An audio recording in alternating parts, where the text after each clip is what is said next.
Funding is provided by a grant from New York State Senator Catherine M. Young, representing Western New York's 57th District with a local office in Olean.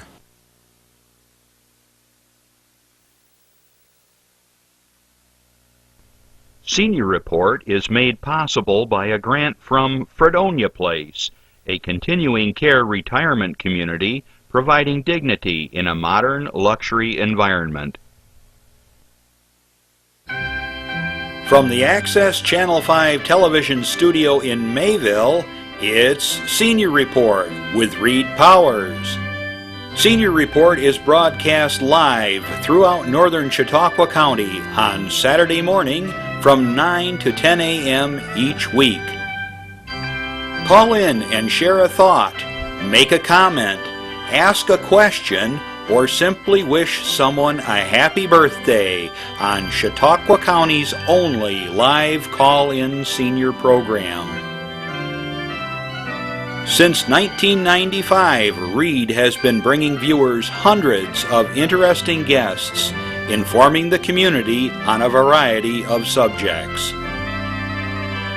Here's the host of the show, Reed Powers. And good morning. What a beautiful day we have here in Chautauqua County. And get ready, seniors, to eat more of this stuff. This is the cat food. You know, during the Great Depression, seniors ate cat food. Don't eat dog food. It's got bone in it, and it'll send you to the hospital. But cat food, you can digest. And some of it isn't that bad. One of my friends says, I'll never have hors d'oeuvres at your house. But that's what you're going to be eating, guys. You just got another big cut in your Social Security. You're down to where you're making 46 cents on a dollar from what you made 10 years ago. In purchasing power, in other words, your shopping basket, which used to be full, is less than half full now, and it's getting worse and worse because of the sweetness of our Congress, which gives trillions, billions of dollars to the rich and powerful bankers. But what do they do for the poor? The seniors who are, at this point, desperate because they've been cutting back on your Social Security. Yeah, they gave you 1 point something this next year, and the inflation rate that they've established, according to all the pundits, is around 5%. So you've lost another 3.5% in purchasing power. And to make the cheese more binding, you will depend on your food stamps, but they just cut them back 10%.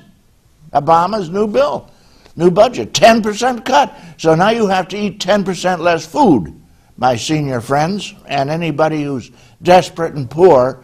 Again, you're the ones who are getting cut, and they're giving the money to the rich and the powerful. Something's got to change, America. Something's got to change. We're going to talk about the core curriculum, which upsets a lot of people. The Commissioner of Education came up to talk about it, and somebody told me they threw tomatoes at him. I don't know if they did, but we're upset. And we got an expert here who's going to talk about it, Ed Carutis. He's a professional and has been teaching for a zillion years. And he's right in the middle of core. He's going to tell you the goods and bads. Okay? Anybody wants to call in today? The number is easy to remember. 753-JACK, like jack your phone in. And anybody who wants to call, we'll put you on the air if you'd like, and you can send your message. That's the wrong one. There you are. 753-5225. And anytime during the program, call in if you have something to say, a comment, or you want to talk about your pet dog or your new business, whatever it is, you're on. This is your magic carpet into the universe Senior Report, guys. Don't forget Smart 911. It's a new program Sheriff Gerasi has set up, whereby you, through the computer or a phone call, you can input all your information, your medical information. And if there's a 911 call to your house, they'll have it. It'll be on the computer. They just punch it up. Put in your meds, your doctor, your relatives, your nearest neighbor, where the key is, anything you want that's important, the pets you have, your children, whatever you want, put it on it, And then when they get a 911 call, if ever, hopefully not, they'll have the information. They'll know what's wrong with you and what your meds are, who your doctor is, and the nearest relative. 911, it's called Smart 911. Call the Sheriff's Department if you're interested, and make sure you do. Or you can, as I say, you can input the information online too. Okay, enough said. United States as usual. I don't know, they're still fighting in the Congress about everything, but it looks like they passed some kind of a budget of sorts, and we don't know what it is because they don't tell us. They just say we passed a budget. As far as we know, Obamacare, which is basically a correction of our current insurance programming and makes it almost affordable for most people, is in effect. It's going to continue, and they say there's a small fine if you don't get some kind of health care insurance, and you can get it through Obamacare itself. If you're impoverished or don't have the money, they'll give you a deal.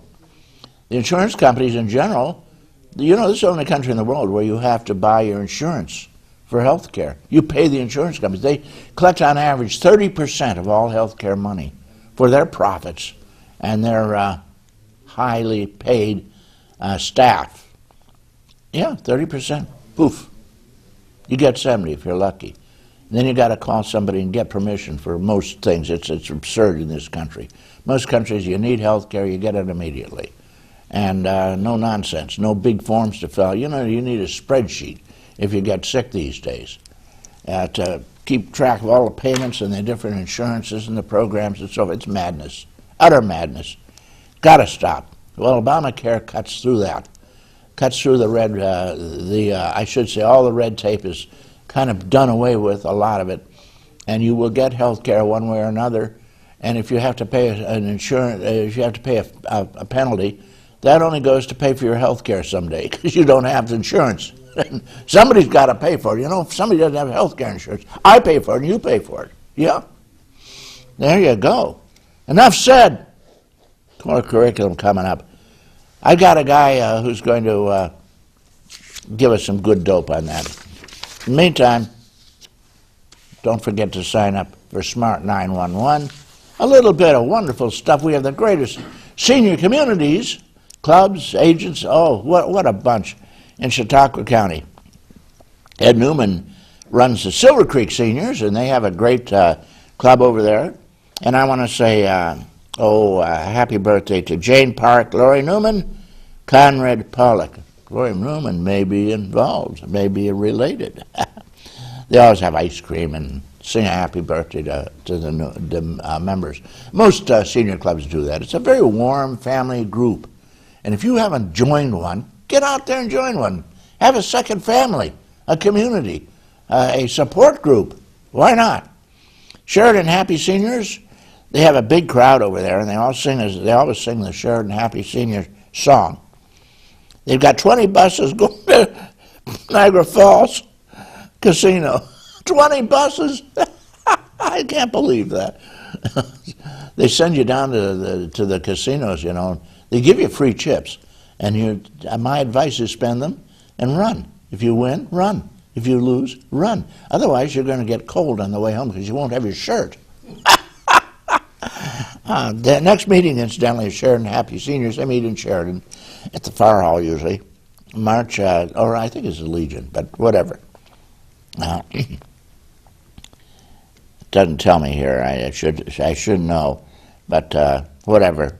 Check them out. March 28th is the next meeting. And go over there and say, hey, I want to be a member.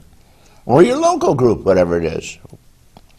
The Steger High-Rise Apartments, they even have their own group of seniors over there. Rosa Vegas is the one who is the president and opens the door. And if you're interested, they're having a Mother's Day, Easter, and installation dinner, all combined as a Sunday brunch. And you might come over as a guest. Notice they'll be posted in the community room over there, and sign up if you're a member. 50-plus seniors don't live around here, so I don't pay any attention to them. Westfield has a great group, too. I'm I'm on the wrong side, you know. You're in reverse here. I got to try to get that back. There we go. All right, I got a guy here coming, and he shoots from the hip. His name is John Doc Hamels. You're on, Doc, as soon as this public service announcement goes by. I've got one for you. Here it is. You want to come over now, Ed? Because as soon as I'm done, you're on. You're on, yeah. So I push myself. That's why I serve in the United States Coast Guard. I train with the best, a team that shares my drive and commitment. We collect intelligence, guard our shores against drug smugglers, and keep our waterways safe, because our nation expects more. If you expect more, maybe you were born ready. Find out at gocoastguard.com. Yeah, if you want to join the armed forces, folks, join the Coast Guard. It's easy, it's fun. You get to ride around and there's no firing going on. So here you go. Anyway, John's on. John Hamels, good morning. Good morning, Reed, and I'm thinking about the Coast Guard. I think I would need a whole suitcase full of Dramamine. I don't do well on the 7 Seas. Well, you get your sea legs after a while. Well, I hope so. After a while. Oh, wow. Well, good morning, everybody. Good morning, Ed, and welcome back.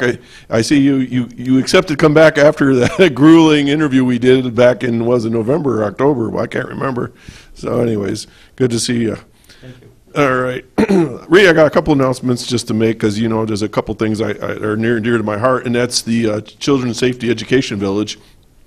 For those of you, I know many of you like to go to these things. April 19th, that's not so far away. Yeah. You know, it's coming up here pretty sudden. Saturday, the 19th of April, there's going to be an Easter Carnival. They're going to be playing games. And the kids Easter Bunny? Oh, yeah. Okay. The rabbits there. The kids can collect candy at the different buildings. There's prizes. There's games. $2. How's that? You can't get any cheaper than that. And it's a great time. And 1 year I was there, it had to be like a couple thousand kids. It was incredible. Also, this is for Randy and Jeff and Galen. June 14th, Safety Education Village. June 14th, mark your calendars down. There's a 1K, a 5K, but here's the part that they want to know about. A 42-mile bike race. Yeah, hold your chest. But anyways, that's coming up, so that's going to be a fun. It's called a Dash and Bash. It's benefiting the... Children's Safety Education Village. Okay, well, how about that? You know, Joe Girassi had a lot to do with that. Joe was the president. I was on that board for 16 years. So anyways, but that's my announcements. But as far as today goes, I did a little something different, Rita. Yesterday, Max and we went for a walk, and so I started snapping some pictures, and the longer I was out there, the more I was thinking, you know, I should probably talk a little bit about these. So let's just start the first picture. This is from my phone camera. Okay. Well, that's Lake Erie. That's Lake Erie, and that's Barcelona. Yep. And people say, oh, look at the big rocks. Those aren't rocks. Okay. If you look you see ice, and in the middle you see something dark. That's the sand that you normally walk on. The rest of it is basically chunks of snow and ice that's built up all winter. Those are at least 6 feet deep or high, depending on where you're standing. And I just thought that was kind of interesting. You can go to the next one. Mm-hmm. There's me. There we go. And I see you out there. Yeah, that's Max. That's not me. Oh. That's I'm walking with the dog, and all of a sudden I look out, and he's about a quarter of a mile out in the lake. He stopped in his tracks, and I think he was looking for a polar bear. I'm not sure. But all of a sudden he realized, like, whoops, what am I doing way out here? But the ice is quite thick, and it's probably about 8-10 inches. People anyways. drove their cars out there, some of them. Oh, yeah, they're pretty nutty. But, hey, whatever. But I wouldn't. Yeah, you can see how thick that ice is there. That's where it's beginning to slide up on shore, and then it kind of layers itself. The reason why I took these pictures is that you don't realize the grandeur and the beauty of the lake as it in the wintertime. We always go down there in the summertime when it's nice and that. But not that I would encourage you to go walking on the dunes because it's kind of slippery and dangerous. But nonetheless, if you walk where it's safe, it's pretty incredible down there. There's a couple more we're going to look at. Okay, that's looking towards up the lake, towards Dunkirk, I guess. Mm-hmm. And that is where the ice has basically been eroded away. And if I stood next to it, I'm 6'2", that particular point you see there was over my head. And that's just like concrete. But if you were walking on that, you got to be very careful when the weather gets a little bit warmer because you can actually fall into it because it erodes from underneath and that. I think there's one or two more. How's that for gorgeous? There's a waterfall. That's right there at Barcelona. and then the final one is this one's really hard to describe, but you see the brown in the bottom right corner. That's on top of the dunes looking down at least 5 to 6 feet, which is normally what you're looking at the water at the waterfall. That's usually a lake level, so I was way up high looking down in this. So why did I take these pictures? I took these pictures to remind everybody, we talk a lot about the Lake Chautauqua these days, and Lake Erie is sort of like the second cousin lately. But when all that snow and all that ice goes away, what do you got left? A lot. Well, okay, last one. You see, that's the break wall, but you can see all it looks like, that big mounds out there, way out in the distance. That snow is building up, and that's all bringing stuff in from Canada and across the lake. But what I want to get at is, when this all melts, what you got left is a lot of junk, a lot of garbage, pop cans, bottles, wrappers, toys. It's disgusting. Hey, you're going to have trees and other kinds of debris that's natural, but I think we need to start reminding our children and our grandchildren that Lake Erie, we were talking about before, was considered dead at one time because it was so polluted. Well, when you walk there in the springtime, there's just so much rubbish and garbage and debris. I don't know if it's coming off of people's boats or whatever, but let's take care of our lake, for goodness sake, including Lake Chautauqua, of course. But it's just a great asset. It's a huge resource. We can't exist without it. And in its grandeur in the wintertime is gorgeous, but when the springtime comes, when all that goes away, there's going to be a mess, and that's because of all of us. So let's do our part. Let's take care of what we got. Back to you, Reed.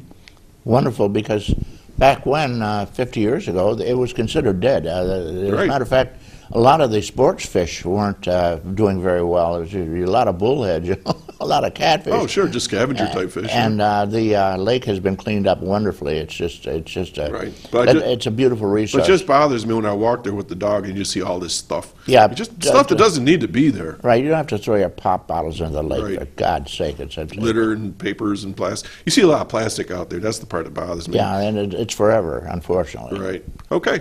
Okay, thanks a lot, John. Lake Erie happens to be a great inland sea we live by. It's an ocean, really, and it contains, I think, the Great Lakes, I think all of them contain about half the fresh water in the world. So it's incredible. With us we have Ed Carutis. Ed doesn't believe that he's going to ever get on the air. And he's been forewarned that I do all the talking. But in the meantime, Ed is a teacher. How long have you been teaching, Ed? 24 years. 24 years. Where did you go to school? Where were you raised? I was born and raised in Sherman. Sherman? Well, a local boy. Yeah, went to Fredonia and got a job at the former Mayville building, school district.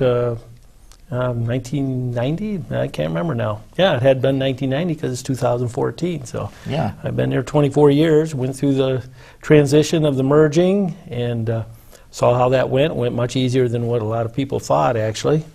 And seen a lot of changes, and good and bad or indifferent. So you're still at CL, what is it? Chautauqua Lake Central School, which CL. is the former Mayville CS. Chautauqua districts merged together. And doing very well. You told me they teach Mandarin? Chinese? We have a distance learning program, Mandarin Chinese, yes. Good. Learn to speak Chinese, guys. That's where you're going to be shortly. We may all be speaking Chinese. Who knows? So you've been there long enough to know what's going on now. There's this new thing, the core curriculum. It incurs anger in some people. It incurs laudatory comments from others. But what is the core curriculum? It's been posted on the whole country, right? 45 states have adopted it. 45 states. Yes, and I think there's some confusion on the core curriculum. The core curriculum in itself really is not a huge change to be angered over. Mm-hmm. The modules, I think, is what people are confusing the core curriculum with. Now, the modules are only a way to teach the core curriculum. Now, what's a module? Well, basically, we used to call them units. Okay. Like a math unit Back when I was or a teaching, social studies I unit. taught for a while. and that's probably one of the mistakes the state made, is that they should have just kept calling it a unit and not changed all the vocabulary that we deal with on a daily basis. And by changing everything, people become frustrated with the confusion of what things are really happening. But let's just get back to the core curriculum. The core curriculum basically just changes what we teach in each grade level. For example, we may have taught fractions quite heavily in the 4th grade, but now we really don't hit on it as much until the 5th grade. Okay, so basically what they've done is they've said, instead of teaching something different every week, we're going to concentrate on just a few things throughout the whole year. And we call those shifts. And these shifts shift what we teach in each grade level. Now, it used to be, when I started out, we used to teach like a little bit of in 4th grade, for example, we would teach fractions, we'd teach a little bit of decimals, we would teach of the normal adding and subtracting of 3-digit numbers, long division, and we would hit that throughout the whole year along with a bunch of other topics. And now they've reduced the number of topics that you teach in 1 year, but we delve into them much deeper.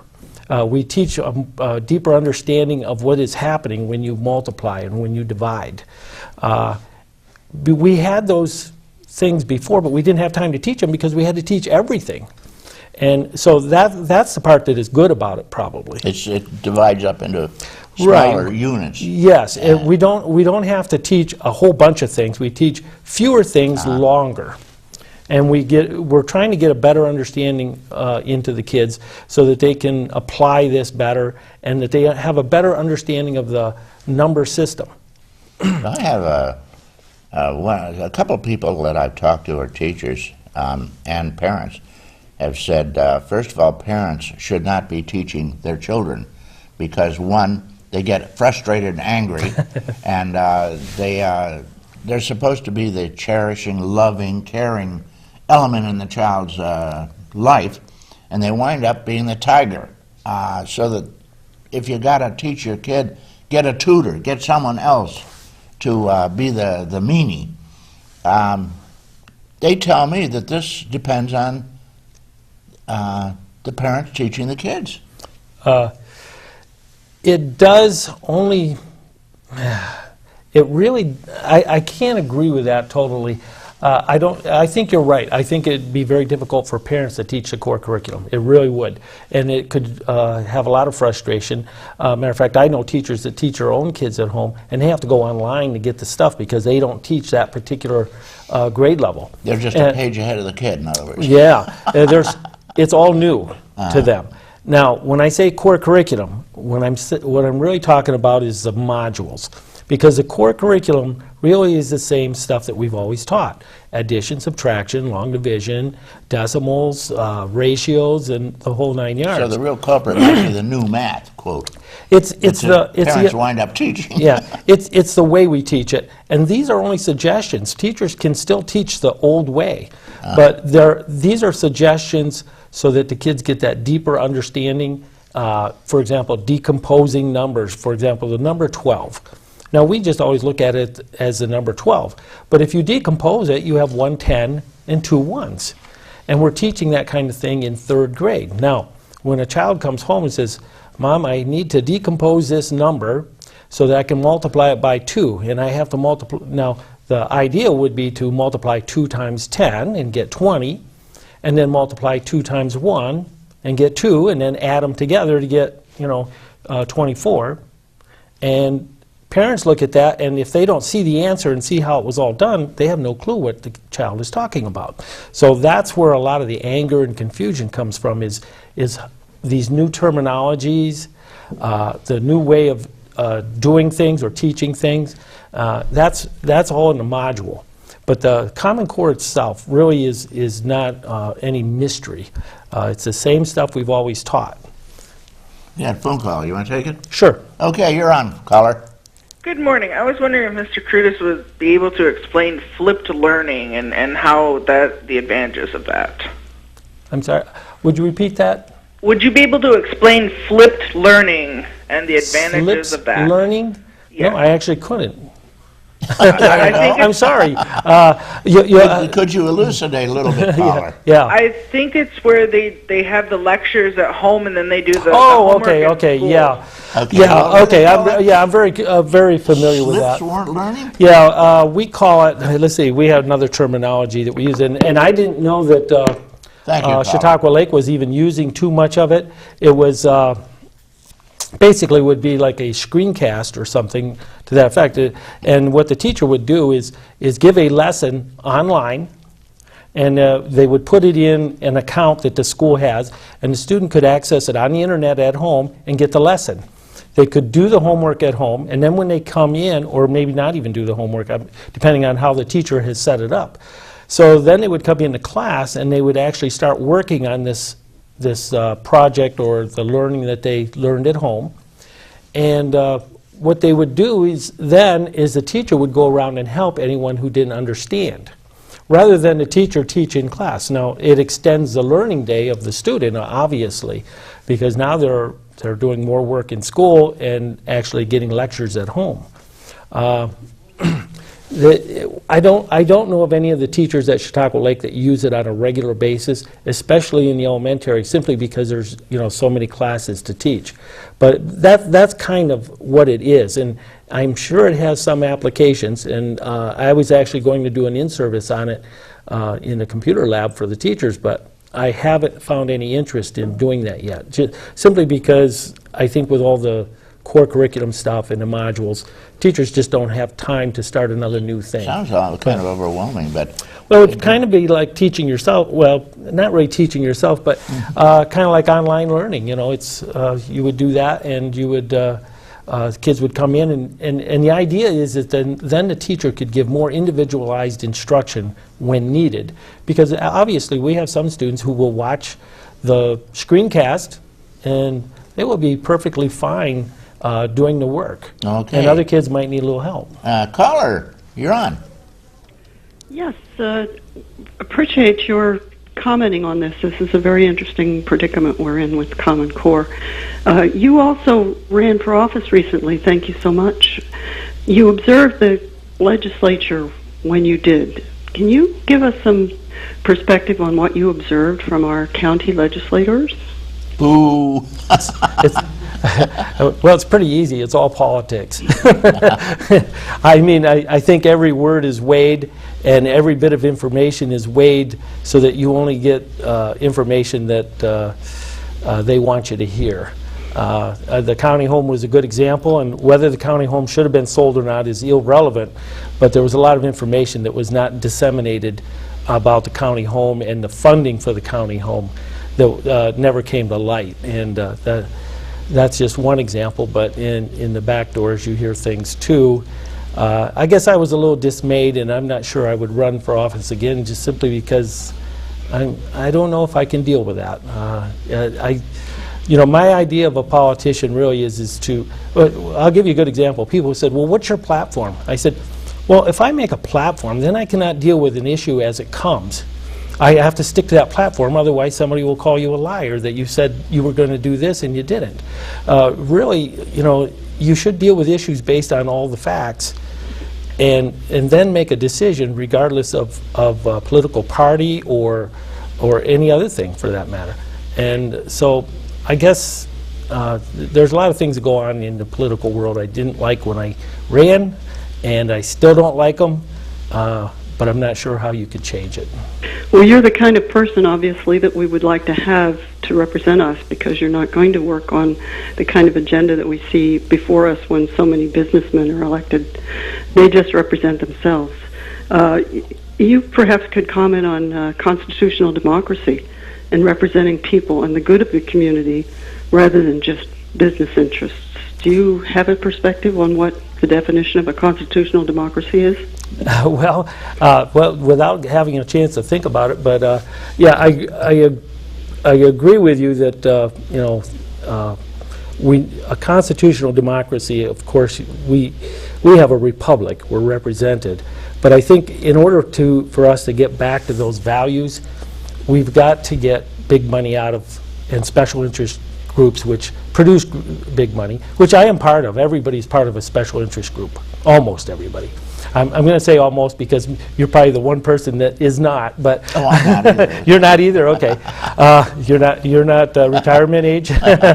Okay, but at any rate, we need to get it down to a point where everyone donates to a political party, but they can only donate so much, so that everybody can have an equal say in our government. And then our representatives will be actually more responsive to the people rather than one interest group.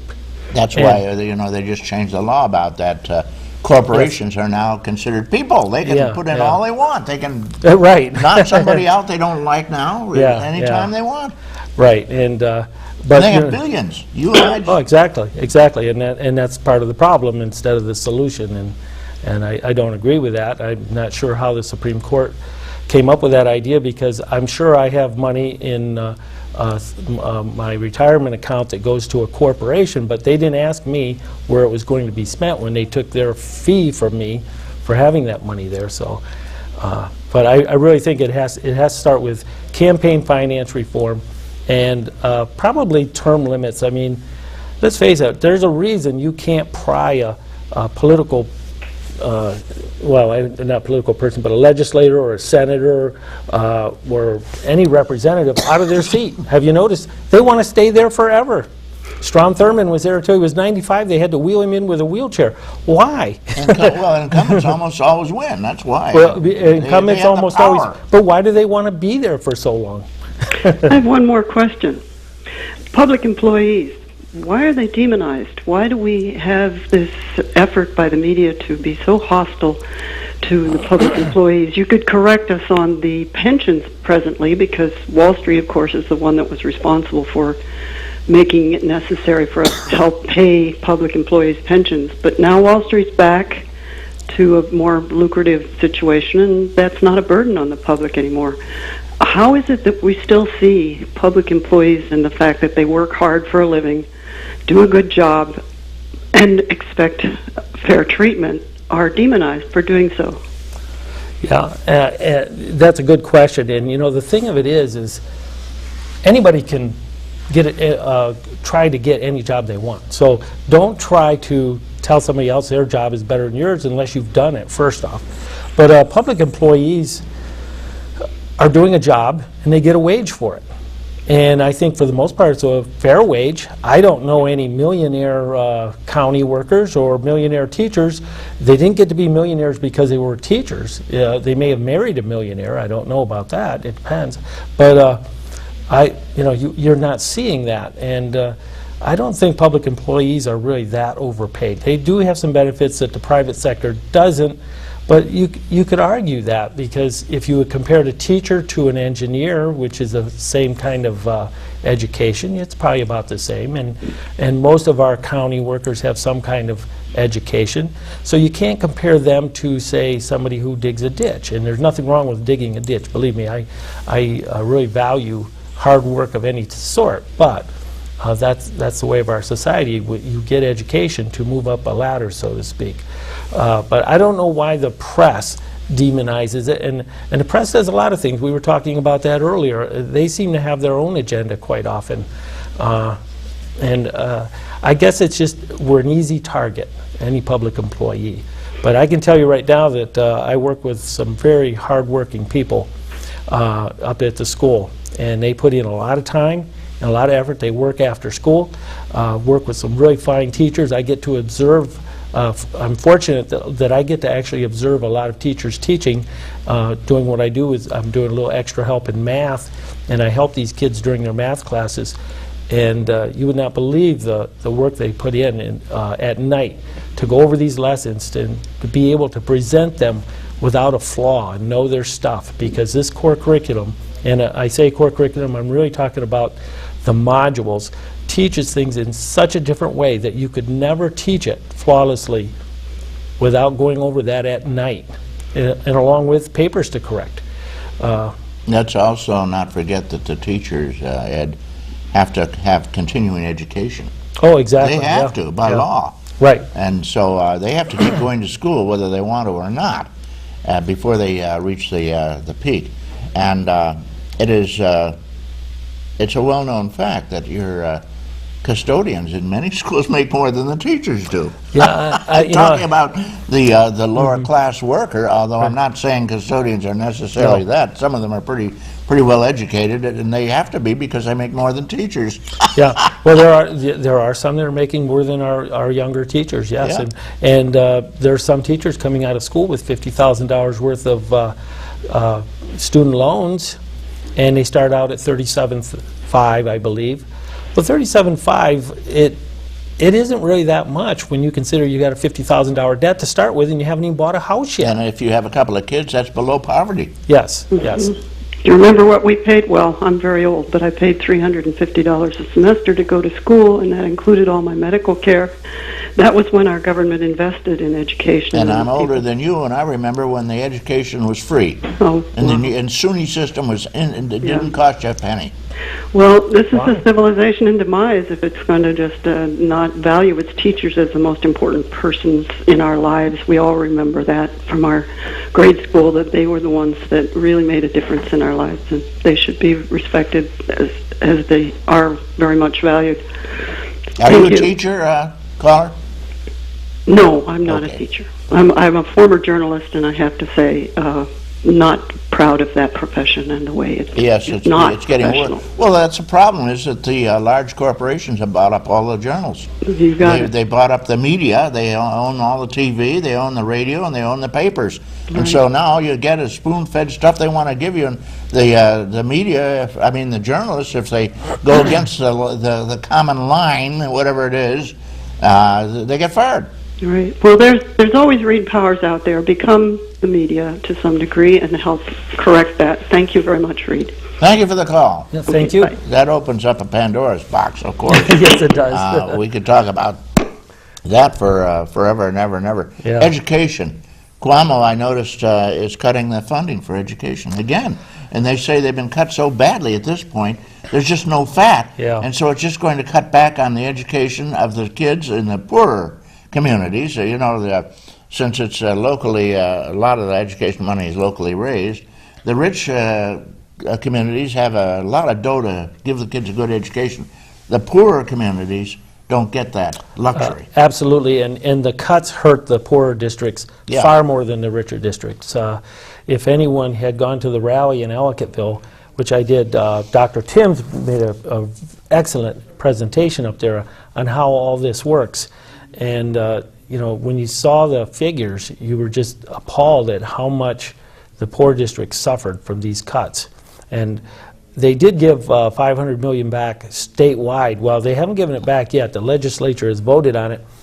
But that $500 million may or may not happen, and it's like taking away $10 and giving you back 50 cents and say, hey, I raised your aid. Well, not really. Not really. Well, the point is it has been cut and cut and cut. Right. And at this point, the budget has some major cuts in it again. Mm-hmm. And we're reeling at this point. And, of course, the only place to go for the money to keep your schools open is local real estate taxes. And we're the highest tax county in the United States. And did you know that? I knew we were in the top one or two, but Yeah, I didn't know if it we're was the the top. highest, yeah.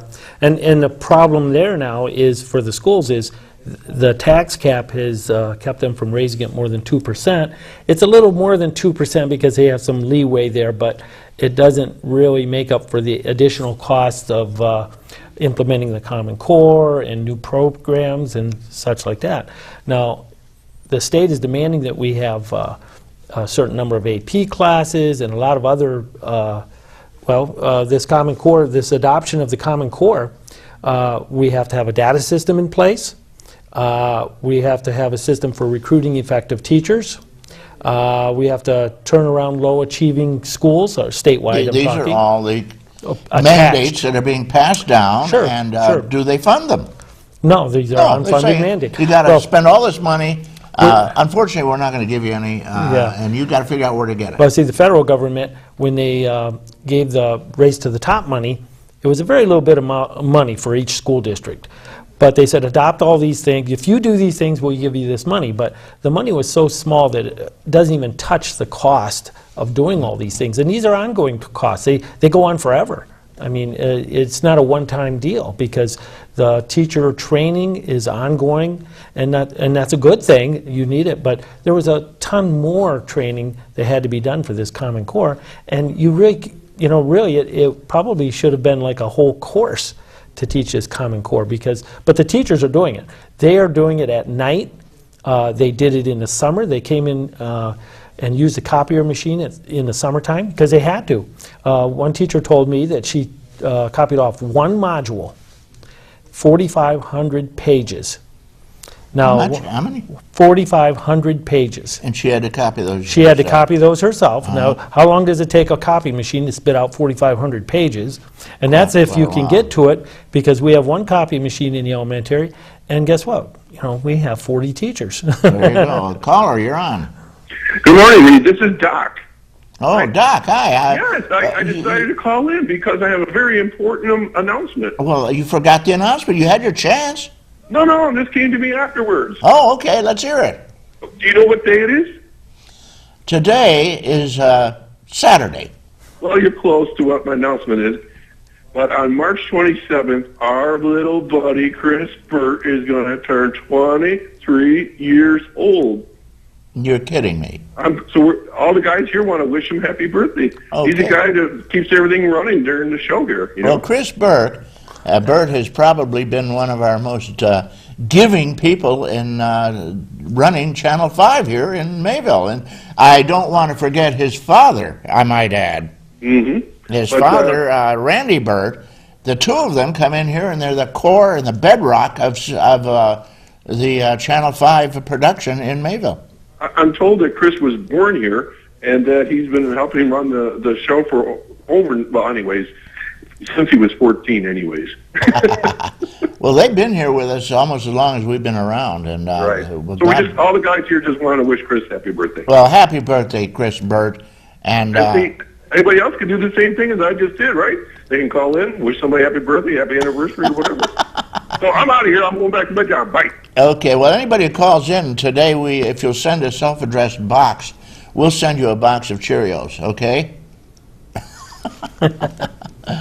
Cheers. Okay, where were we? Well, gosh, we were still on the Common Core. Let's see. Well, modules. Modules. I think that's a good place to start. We were also talking about the craziness of the educational system in terms of finances. Well, yes. Which is being unfinanced at every level now. Yeah, and it's a philosophy that really is even on the county level, that if you just cut everything's going to be good. But the problem is long-term effects with education. I can't tell you how many parents have told me that they moved back to this state because of the education system. So it might be great to be down Tennessee when you're retired and not have any income tax, but you may not want to raise your kids there. Well, that leaves a dilemma for a state that wants to educate the way they're supposed to, because now they're in competition with a state that really is not doing as good of a job. Well, I might add, this not only applies to your elementary and intermediate and seniors in school, but particularly the college. The SUNY system is a rare bargain when you think about it. Yes, it is. Even though they say, oh my God, it's $5,000 a year or whatever. You should see it. If Harvard or whatever, it's $35,000. Exactly. Any of the other schools, you know? Right. And when we talk about public employee and how much a teacher makes or a county worker makes, and they do get a bad rap. And I think it's very unfortunate because, I've sat in on interviews and I've seen new teachers come in. We're not getting Harvard graduates. It's not so lucrative that somebody who goes to Harvard says, hey, I think I'll be a high school teacher or a grade school teacher. Not on a bet. Right. So, when you say it's lucrative, well, how lucrative is it? Now, you have to compare apples to apples and oranges to oranges. And, a teacher has to have a master's degree now. They have to take a certain number of tests and pass them, kind of like a nurse or a doctor. They have to be fingerprinted. They have to have a background check. There's a lot of hoops to jump through, a lot of courses to pass. Well, you started out by saying you have to have this education. Now, if you have to have a 5-year, well, it's 4-year education for your bachelor's, but they have to get a master's, another 5 years at least. Yep. And who pays for this? Well, you pay for it The yourself. teacher. Yeah. And so, you know, here you got a guy with almost a law degree worth of time in, because they do take other courses, Right. or a doctorate. They start out at $37,000. No self-respecting professional at that level, doctor, lawyer, whatever, would even dream of it. They just say, "Are you kidding me?" No, I'll do something else. You know? Do anything. I could self-tax down at Macy's for that. Yeah, it was very disappointing when my son took his job at Purina and was making more than me his first year. Oh, there you go. It's, teachers are still, as far as I'm concerned, underpaid for the amount of education they have to have, and the ongoing education they have to maintain, and the hours they put in. People say, "Well, you don't work in the summer." Well, you don't get paid in the summer, guys. Yeah. Well, no, you get a check. No, that check is some of your other savings, some of your salary that's been saved up for the 2 months you're not working. Yeah, and you know, I had a conversation with my sister who was a nurse out in Kennewick, Washington, and at the time she was a nurse there, she said something about her days off. I said, well, you know, I have to admit I get a number of days off, and it's really fortunate. She says, you know, I think I get as many days off as you do. And I said, well, that can't be. And she was a full-time registered nurse, and she actually had more days off than me. So it's not I won't say it's unheard of. It's not unheard of for employees to get that much time off. I know my brother-in-law has been at Welch's for a number of years, and I think he gets about as much time off as I do. Now, when I say time off, I work in the summer, and it's on schoolwork. It's on schoolwork. You still have to, no, a lot we of take teachers, courses. A lot of teachers yeah. have to eat, and so you see Yeah. them driving good humor trucks. You Yeah. see them doing stupid yeah. things all around just to try to Yep. keep it together Yep. during the summer when they don't get any money. Yep. And You've got to work. Yep, I almost always have some job that I do for money, and I'm also always doing something for school, either planning. And the other thing is teaching school, or like any other professional, you take your work home. If not physically, you do it mentally. Okay. I'm thinking about lessons at 12 o'clock in the morning sometimes. I still remember. I got a couple of callers here. Okay. Good morning, caller. You're on. Good morning. I have a question for your guest. I'm a grandparent, and actually this started when I was a parent too. When I go to help my children with like math especially, it makes, especially the new math that I'm in, my grandchild's in right now, it is so complicated. It makes no sense to me why we would make it so complicated to get to the same answer that I got to by going 1, 2, 3, 4. What do you think? Well, that's the whole idea around the Common Core and the modules, is to do things in a way that helps students understand.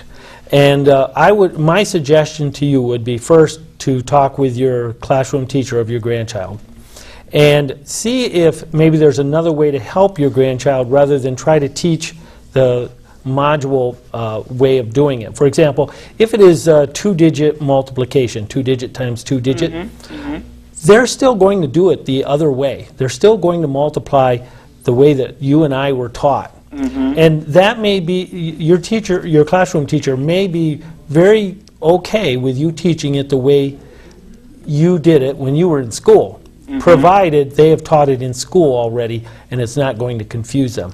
Most of our teachers that are teaching the Common Core, they teach both ways. And the other way, and you know, I have to admit, when I was teaching 4th grade, I was teaching math, and a lot of this Common Core stuff was there that had different names. Well, now I'm confusing it. I mean module techniques.